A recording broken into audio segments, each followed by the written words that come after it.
In 1921, a partnership with the American basketball player Charles Chuck Taylor gave birth to the most iconic design in Converse history, the Chuck Taylor High Top. Back in the day, when these shoes came out, the original color was white, just like today's guest. He isn't white, but he sure is original, Edgar Blackmon. Edgar has graced the stages of Second City and performed in my favorite revue, South Side of Heaven. And more recently, he can be seen as Eddie in the movie Popstar, Never Stop, Never Stopping. I'm Damian Jason White, and this is Comedians and Chucks Getting Chicken.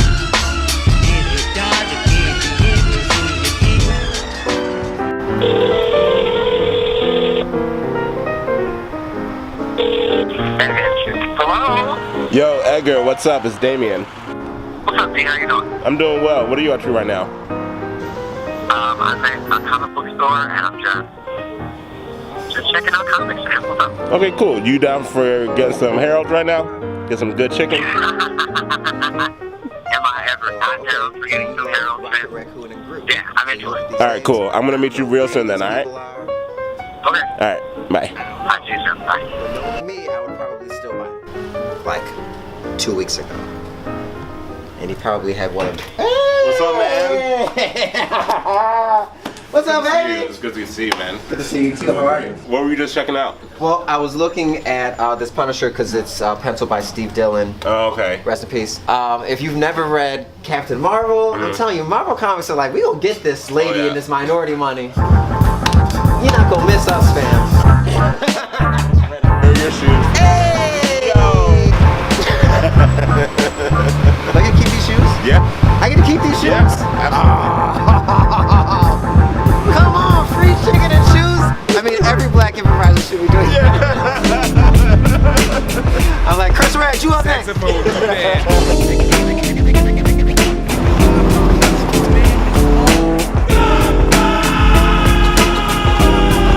There's nothing like coming back to Chicago when it's cold. Well, I'm a big fan of the holidays, and so Thanksgiving, Christmas, and I don't want to be warm when it's November or Christmas. I can't feel like it's really winter. You know what? You know what I'm saying? I disagree with you. Oh man, Chicago, man. It's Chicago over everything, you know. Yeah, absolutely. Where'd you work in the city? I used to work at Cars.com. Oh, okay. Yeah, I applied for them at one point, did not get the job. Well, they're probably like, we've seen your kind before. You don't really want to do this. I would be a really good salesman, but I have no desire to like sell my soul out for something, a product. Oh, then you actually would not be a really good salesman. That's really the thing about that job. It's like, see shit like this. See this right here? This beautiful. Is this a poinsettia? What is this? Nah, it's just a regular ass bush. Our stop today is a Chicago favorite, Harold's Chicken Shack. Founded by chicken entrepreneur Harold Pierce, Harold's began serving up dumplings, chicken feet, and soul food in 1950. 67 years later, Harold's is still going strong, satisfying Chicago's chicken needs.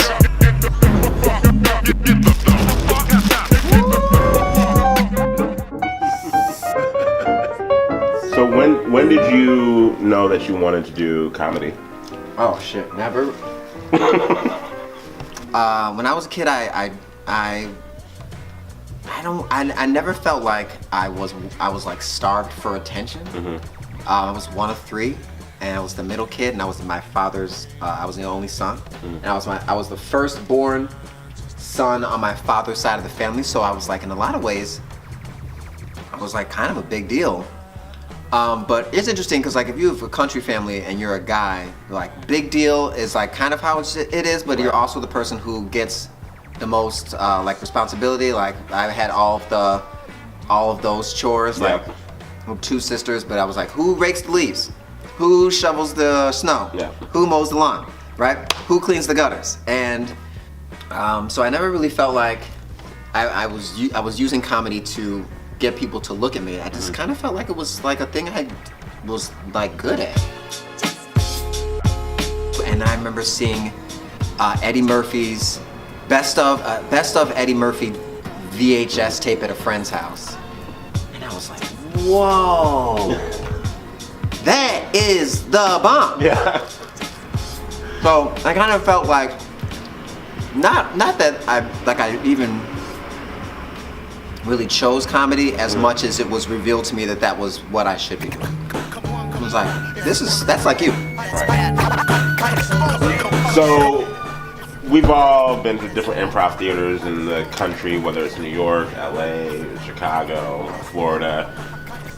Being an African American in the improv community, comedy community, whatever, you know how it is. Like, sometimes you might feel like you're alone because you're in a group with a gaggle of white dudes. Improv is an art form of privilege. Like, I mean, anyone can improvise wherever you want, but let's be real. Like, there's no open mic nights popping up all around the country for improv groups to do open mics like you would do like as a stand-up, right? A bunch of like you and your 6 friends don't get together and drive around to 6 different theaters at night and be like, we're gonna go up and do like another 5-minute set over here, they're gonna drive over here. It's like, nah, man, that's not how it works. And to be educated in the ways of improv so that you can be the best you can be at it, you're probably gonna have to take a class. And I don't know of a theater that teaches a class for $10 a class or $20 a class. So improv, this is comedy through community, which I had done a little stand-up at that point, and I was like, that felt very different. Like, stand-up to me in those beginning stages felt like more like a talent show where like one person is clearly the winner. And improv never felt that way to me, and that's kind of why I continued to gravitate into it. And I was like, I really, really enjoy being able to get up on stage with people that are different from me and do this style of comedy that is very fly by the seat of your pants in a lot of ways, and then also encourages you to be in the moment, pay attention to the person that you're with, right? All that stuff that I felt like when I was doing stand-up, I didn't pay attention to anybody. Right. Unless it was to tell you how shitty your set was and how you stole Sinbad's jokes. There was a show that you did called South Side of Heaven. Everyone talks about that show. That show, I mean, the group worked really well together, I think. I do think that South Side, for what we tried to do, you know, we tried to do a show that wasn't straightforward. We like play a practical joke on the audience. Yeah. Which is, you know, we tried a bunch of weirdo shit with that show. Yeah. That didn't work. There was also a scene known as Baseball People. Baseball People! Yeah. You got a problem with my Ozzy? I don't know if I do. I can't understand a fucking word he says. Well, fuck you, man. The Cubs, the niggas of baseball. How about that? Hey. It's like they always lose, but they still always be happy all the time and shit. You know what I'm saying? You know, and everybody always be like, you guys get him next time. Keep your chin up. It's gonna happen for everybody down there. I'll tell you, I straight up, like, we have all these issues in this country that weigh on the minds of us, as a society, all the time. But we choose not to get into it because it makes us uncomfortable. So we'll say things like, I wish we all could just be together and get along. I'm like, but until we talk about, you know, all of the things that separate us, then that's not gonna happen. So Baseball People was a way for me to do that. So I was like, I want people to call white people niggers. And not niggas, but niggers. Like, I wanted them to feel shitty about it. And I wanted it to be something that they identified with. So, like, the Cubs, saying the Cubs are the niggers of baseball, to me was like the most apt way to do it in Chicago, especially because what other group of white people are long-suffering and are the only people that believe in themselves, are almost like but bandwagoned by everyone else. Like, you know, you go to Wrigley, everyone loves to go to Wrigley, but everyone that goes to Wrigley is not a Cubs fan. Right. But the real Cubs fans, those white people that live up there, those people are hurt, and it's generational. Just like racism, it's generational. They got grandmothers and grandfathers who crying at the Cubs winning the World Series in the same way that you had grandmothers and grandfathers crying at the election of Barack Obama, this giant victory for African American people. And I was like, no, there's a ton of parallels here, and the people that come to this theater from Chicago, they'll get it. We're gonna be attacking, detaching, and thrashing. Blackmen while laughing. And then you went out to California. I did. And then you were also in Popstar, the Lonely Island movie. Yep. What was that experience like? You know, you audition for stuff all the time, especially in Los Angeles. Like you audition, and you just kind of accept, I'm not gonna get this. Right. You're not gonna get most of it. You know, like in the year that I booked Popstar, I probably went on 70 auditions. And I got the phone call for it, and I just remember thinking to myself, like, this can't be it. This can't be it. This can't be what's happening. This can't be what's happening. You're like, you booked it, you're in, here's what you're gonna make, here's when you start. And I was like, what? But we go through this shoot, and I mean, we're improvising. We're it's so funny, and you get to be around these guys that are like, there's no pretension because they're like they're childhood friends, so they shit on each other all the time. And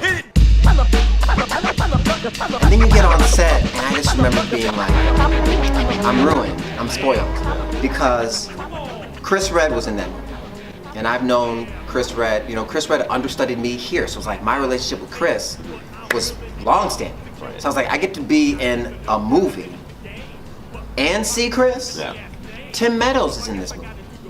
And I met Tim Meadows backstage at Second City. I did Tim Meadows' scenes as a touring company member. And so then I was like, yo, like another African American man from Second City is gonna be in this movie too. We gonna see him, you see him every day. And I'll tell you a real quick story about Tim Meadows. So I was like, I remember the first day of shooting, and I was like, I don't want to act like we know each other. Right. But we have met. So I'm just gonna be like, hi, what's up? And we'll see what happens. So I was like, hey, how you doing? And he was like, Tim, nice to meet you. And I was like, I'm Edgar.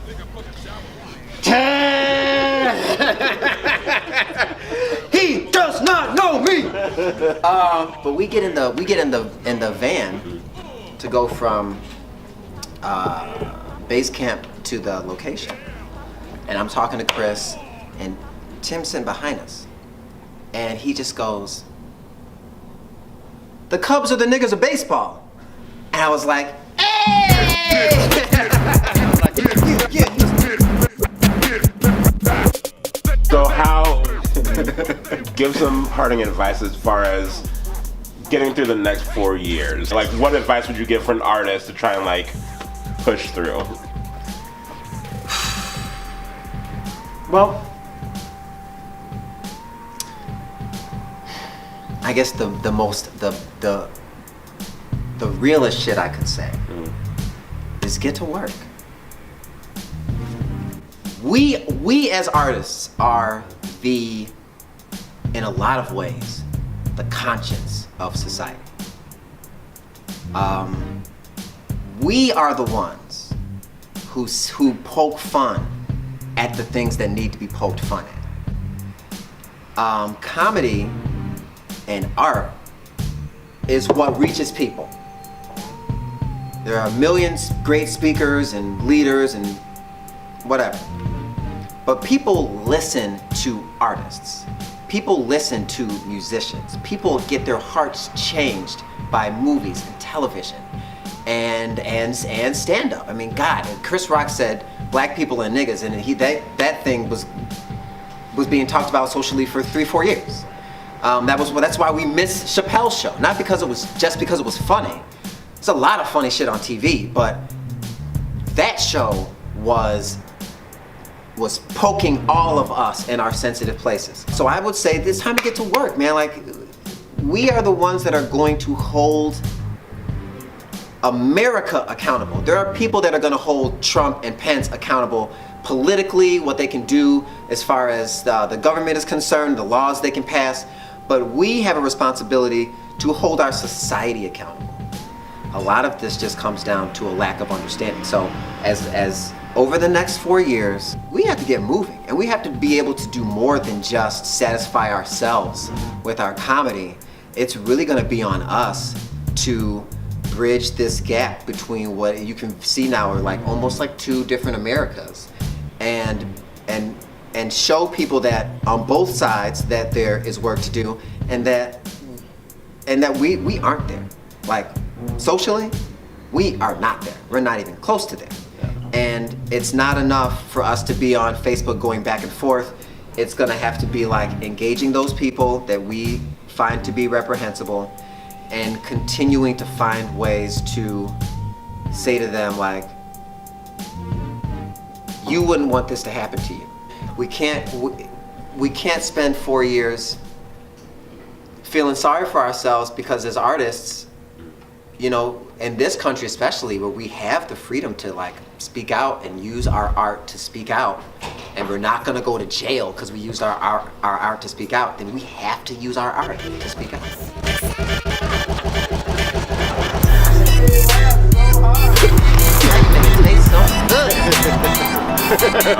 So once again, thank you for coming out and it's my pleasure. chatting with me. You were great. Thank you. I hope you enjoyed the meal. I did. That was free, but I'm gonna need to get the shoes from you. These shoes? Yeah. Did I just put my feet into? Yeah, we have. So we're gonna be doing monthly episodes, and Right, we have right. a budget, and I gotta return those shoes so that way I can get new ones. You understand, right? Oh, I understand. I understand. And let a nigga have nothing. Okay.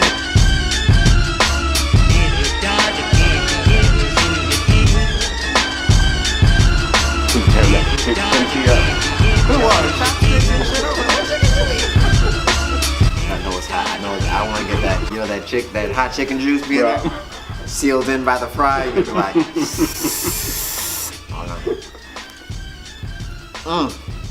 It's so good. Now you know I care about you. And you brought me to a place that have a bunch of white people watching me eat chicken. I'm like, it's for a good cause though.